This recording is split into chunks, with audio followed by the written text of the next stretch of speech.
Cher manager, bonjour. Je suis Julien Godefroy, consultant et formateur en management. Pour progresser facilement dans votre management, je vous invite tout de suite à télécharger gratuitement mon e-book de plus de 40 conseils pour motiver vos équipes. Vous trouverez le lien dans la description. Pensez aussi à vous abonner à ma chaîne YouTube pour consulter mes dernières vidéos.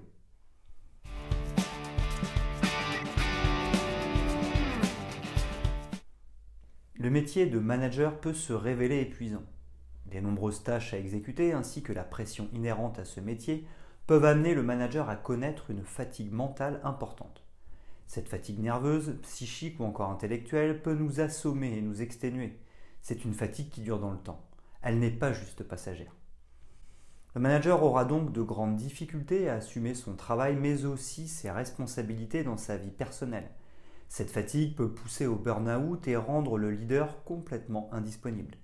Il est donc indispensable de prendre en considération les premiers symptômes. Grosse fatigue, problèmes de concentration, stress, nervosité, énergie en berne ou encore troubles du sommeil. Tous ces symptômes, s'ils sont durables, peuvent être le signe d'une fatigue mentale. Le mieux pour éviter d'aller trop loin dans l'épuisement est d'agir dès que nous sentons l'apparition sur la durée de ces signaux. Pour cela, voici selon moi 7 actions à mettre en œuvre.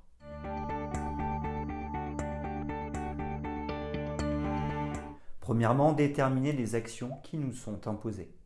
En tant que manager, certaines tâches que nous réalisons nous sont imposées. Nous ne pouvons pas y échapper et devons les réaliser obligatoirement. Ce sont donc nos priorités de vie incontournables. Dans un premier temps, cela peut venir de notre hiérarchie qui nous impose certains travaux. Par exemple, nous devons rédiger des reportings ou encore être présents à certaines réunions. Dans cette situation, nous avons la possibilité de négocier pour supprimer ces tâches ou de les exécuter si nous n'avons pas le choix. Ensuite, nous avons aussi des obligations liées aux activités de notre travail. Par exemple, si nous travaillons dans le commerce, nous devons passer beaucoup de temps à nous occuper de nos clients. Nous n'avons pas le choix et devons y faire face. Cette action est obligatoire car imposée par la nature même de notre travail. Nous ne pouvons pas y échapper. Enfin, pensons aussi à identifier les tâches obligatoires dans notre vie personnelle. Aller chercher ses enfants à l'école peut être obligatoire si vous n'avez pas d'autre solution. Mais peut-être pouvez-vous ou souhaitez-vous déléguer ce point. La question est de savoir si vous avez le pouvoir de décider ou non.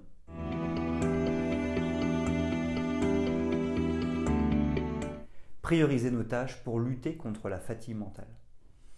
Comme nous l'avons vu, toutes les tâches qui nous sont imposées par notre hiérarchie ou par nos autres activités doivent être réalisées en priorité. Il s'agira donc de les inscrire sur notre agenda ou de les réaliser tout de suite. Nous n'avons pas le choix, c'est donc une priorité absolue. Ensuite viennent toutes les tâches que nous pouvons décider de faire ou non. Pour celles-ci, nous devrons déterminer lesquelles faire en premier. Pour cela, nous devrons analyser leur niveau d'urgence et d'importance. C'est la matrice d'Eisenhower. Nous réaliserons en premier les tâches importantes et urgentes. Nous poursuivrons en planifiant les tâches importantes et non urgentes. Par la suite, nous n'oublierons pas de déléguer les tâches non importantes mais urgentes. Enfin, nous supprimerons les tâches non urgentes et non importantes.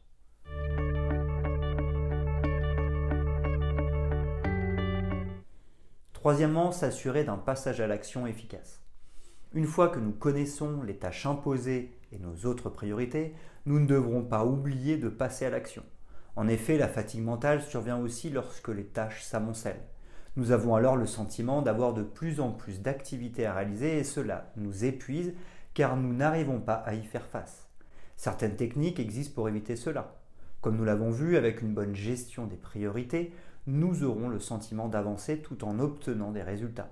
Pensons bien à définir clairement nos objectifs pour nous assurer de passer à l'action. De plus, nous pouvons aussi utiliser la méthode de David Allen. Il nous conseille de réaliser toutes les tâches de moins de 2 minutes en priorité. Ainsi pourrons-nous vider une bonne partie de notre liste de tâches à faire. Cela réduira notre fatigue mentale grâce à la réduction des tâches à faire. Outre cela, nous pouvons aussi mettre en œuvre des routines. Elles nous aideront à passer à l'action et à réaliser jour après jour des actions bénéfiques. Enfin, nous pouvons aussi travailler sur nos ressentis. Certaines émotions peuvent bloquer le passage à l'action.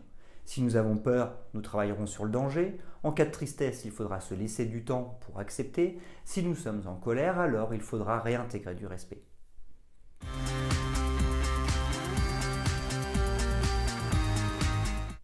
Quatrièmement, travailler sur sa productivité pour se libérer du temps. Pour réduire notre fatigue mentale, nous pouvons aussi augmenter notre productivité. Parce que nous irons plus vite à réaliser les tâches, nous pourrons aller au bout. Cependant, attention tout de même. L'idée n'est pas de profiter du temps que nous allons nous libérer pour en faire plus. En effet, dans ce cas, nous tomberions dans un cercle vicieux. Je mets de l'énergie pour en faire plus, je me libère du temps, je me rajoute des tâches et enfin je m'épuise car j'en fais toujours plus vite. Ainsi, pour augmenter notre productivité, de nombreuses actions sont-elles possibles. Se former pour mieux réaliser les tâches, travailler sur son organisation pour la rendre plus pertinente, remettre en question et améliorer ses procédures, regrouper les tâches semblables pour profiter de la dynamique, ne pas être coupé dans les tâches à faire pour éviter les temps de préchauffage, etc.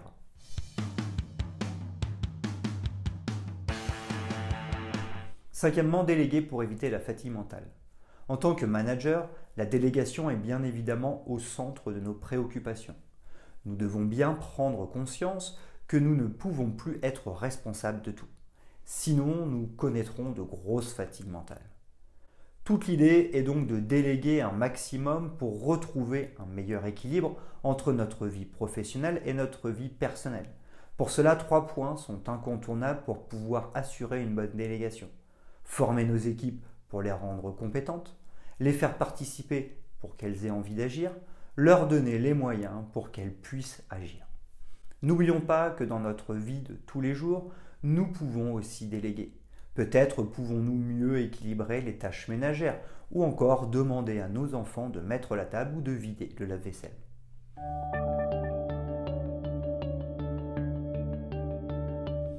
Sixièmement, supprimer tout simplement. Pour réduire fortement une bonne partie de la charge mentale, nous avons aussi la possibilité de supprimer.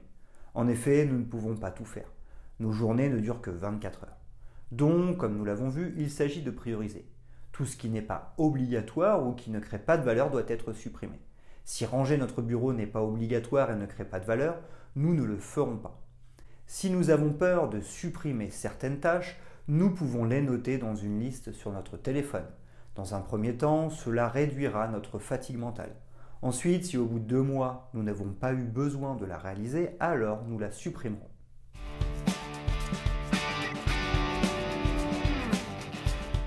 Septièmement, prendre soin de soi pour éviter la fatigue mentale. Enfin, le manager devra prendre soin de lui s'il veut pouvoir encaisser tout le stress de son travail et les innombrables tâches. Commençons par prendre conscience que le sommeil est souvent une variable d'ajustement. Nous réduisons notre temps consacré à nous reposer pour réaliser plus de tâches. C'est une erreur car moins nous dormons, moins nous sommes productifs. Donc pour en faire plus, il faut dormir suffisamment. De plus, prendre le temps de faire une activité physique ou artistique est souvent négligé. En effet, nos obligations et autres priorités passent souvent avant. J'ai des exemples de personnes qui incluent leur activité physique dans leur temps de travail. Certes, elles peuvent le faire parce qu'elles sont à leur compte, cependant, je trouve la logique excellente. Cela permet de vraiment inclure ces tâches dans nos priorités. Enfin, nous pouvons aussi réduire les bruits et les sollicitations pour trouver des temps calmes qui nous apaiseront véritablement. Certaines fois, le silence est réparateur. Nous devrons donc prendre un peu de temps pour ne rien faire et retrouver notre sérénité.